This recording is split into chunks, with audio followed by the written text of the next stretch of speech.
Hi and welcome to Red Rocking Bird, where we love making and creating with clay.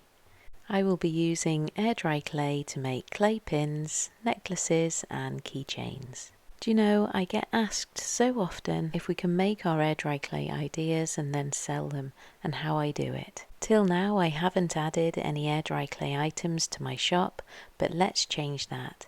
And here I will show you my DIY air dry clay process. It's fun and we can create really unique items from our clay. I use Das air dry clay in stone, terracotta and white, and they all work just the same. Straight out of a fresh packet, the air dry clay is really lovely and luxurious to work with. You could always use a polymer clay if that's your preferred medium, but in comparison I find air dry clay easier to work with. It's more budget friendly and it doesn't require baking.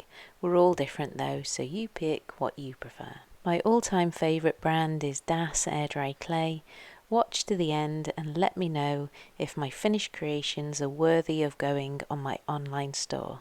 I'm feeling confident and I hope you are too. If you knead and smooth your air dry clay like I've begun to here, then you're much less likely to get cracks forming. When making things from air dry clay, there's a whole world of possibilities. You might have in your mind what you'd like to create, and if you can sketch this down, that's a really good starting point. I love sketching and doodling in my sketch pad, and it's nice to bring these ideas to life, but really don't worry if you can't sketch at all. Definitely take some inspiration from the internet and print out some shapes if you need to. My first design to create in the air dry clay is this simple fox shape. I'm going to be making these into some necklaces and some pins and keychains. You can go really whimsical with these, or you could take some basic cookie cutter shapes, cut some shapes out and then see how you could transform these into different other characters. If you've seen my videos before, then you'll know that I love to use a template, so I always cut these out and then I'm able to cut my pieces out over and over again so I can recreate those little designs. My clay is lovely and smooth from kneading it at the beginning, and now I just take my wooden rolling pin and roll this out on my tile to a fairly good thickness, as we don't want these to be too delicate, otherwise they'll become even more fragile. But I coat them at the end and I'll show you that right at the end how I coat them, and we're able to pop these in my online store. Smooth everything out on both sides and then we're not going to get any cracks forming. We can cut the clay out with a scalpel, a table knife or even a pin. That works really well too. The projects where we need minimal tools are always my favourites.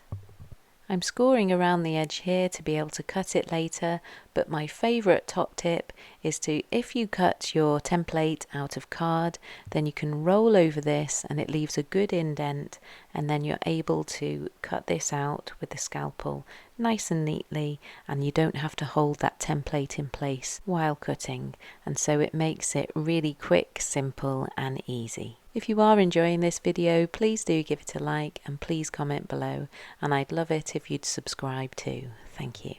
I find that this Das air dry clay does cut really beautifully. I really do love using it. It's a paper-based clay that has some really good fibres in there, and I find it makes it really robust and durable. These are a really large size for a pin, but I really like that, and I'm also going to be making them, as I said, into necklaces as well, so I will show you that, and they're a really good size for that.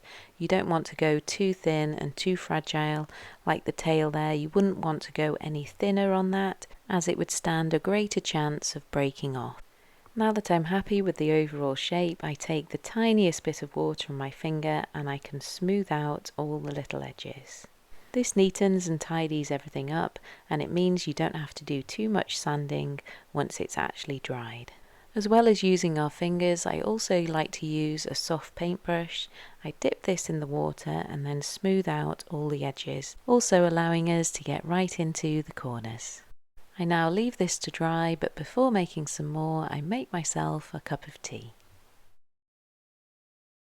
You can see that my grey stone-coloured Das air dry clay has started to dry already. It's quite warm in here, but I would leave these for a full 2 days to dry completely. That is one of my most simplest top tips with air dry clay, to make sure you let it dry for even longer than you think, so it is 100% dry when you come to painting or varnishing it. That way you shouldn't encounter any problems. These little foxes will look absolutely fantastic, I think, in the terracotta Das air dry clay. So I'm kneading and smoothing the clay with my thumbs, and I'm going to make many more. And like I said, to make this process even quicker, you can use cookie cutters. I was able to design and print this one out on my 3D printer, so I'll be cutting and using these for the rest of them. But if you want to make a unique batch of completely different shapes, then using a scalpel or a knife really works well to cut those different shapes, and I think it's quite a therapeutic process to do it that way too. Find your way of doing things and just enjoy. This is my way and just how I do things, and I like to share these ideas with you, but you do whatever works for you. My little metal card works well to smooth the clay, but your fingers work just as well. More detailed cutters like this can often get stuck into the clay, so what I often do is don't press all the way down into the board, and it leaves just a little edge and a rim there like you can see, but we can just smooth these out nice and easily with our brush or our finger. Always being as delicate as we can with our clay. As you can see with the cutter, this is going to make the process really quick, and I can make many of these, but do pay attention to all the little details of each individual one. I also have a little template of a cat's face and a girl's face, and I'm going to be creating these as little pins as well for my air dry clay. What designs and ideas would you make? Please do comment below and let us all know. To create the shape of a cat's face like this, what you can also do is use a round cookie cutter and then another at the top and cut out your simple shape like this, and then you could always add any more details in with a scalpel, and it's quick, simple and easy that way too. I might also put some of these cutters in my online shop for you to be able to purchase. Please let me know if it's the kind of thing you would like to purchase, and I'll put the link to my shop below. Relaxing by the fire with my feet up, I'm making some more. As they dry, I'm making sure they stay flat, and I like to turn them over, and you can just keep pressing them down until they dry completely flat and fully dry. A really relaxing and enjoyable process. It is for me, and so I hope it is for you as well. A couple of days later, and all my little pieces are now fully dry. There are some imperfections, as we can expect, but they're easily sorted out with a piece of fine sandpaper. Just be very gentle at this stage, you only need to press lightly, and to get into any of those little corners you can fold over the sandpaper and sand like this. Make sure you don't breathe in any of this clay dust, and wear a mask if necessary. The black, really fine sandpaper is my favourite to use, and it gets it really lovely and smooth with no scratch marks. Clear up well before painting and varnishing. I typically paint my air dry clay with acrylic paints, but I have done some other projects with watercolours and other mediums, so take a look at my other videos for those. But these De La Rowney System 3 paints work really well for me. With little projects like this, you really hardly use any clay and hardly any paint, so you can be really resourceful, get lots of projects made, and you don't eat into your resources too much and make those last a little bit longer.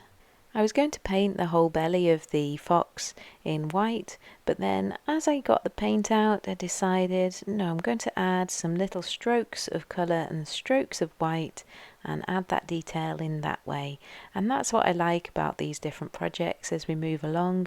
We don't necessarily have to do what we initially set out to do, but we can change and we can let our little designs evolve as we go.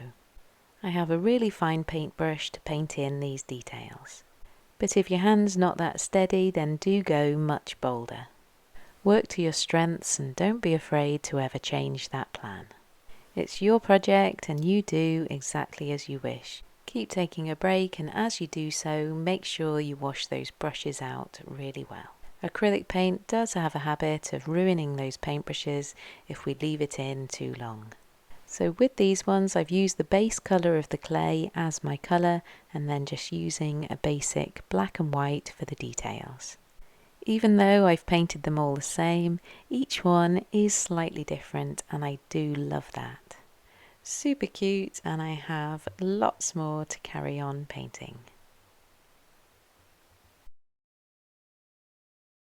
This next one I painted in an orange acrylic paint as a base coat to show you the difference with how they look after varnishing. And my first little cat is going to be a lovely bright turquoise colour. As we paint these simple air dry clay shapes, the little characters really come to life and you can do absolutely any designs you completely wish, adding as much or as little detail. When varnishing this orange little fox, it will actually stay the same colour, whereas if you want the others to stay the same colour, you have to give them a base coat first before the final varnish, normally something water-based. And pink hair, who doesn't love pink hair? A bit wilder and wackier than my normal designs, but really cute, and I'm loving just adding lots of colour and vibrancy to these pins. I really do love to paint and illustrate, and it's so nice to be able to bring this in and do this on my air dry clay projects too. I'm busy getting on with the rest of the painting before we're able to add those finishing touches of the pins and the necklaces, and of course varnishing them. As these have to be top quality to go in an online shop, we want to make sure that when adding the pin backs, these are not going to fall off in any way. My preferred method at the moment is using UV resin for this.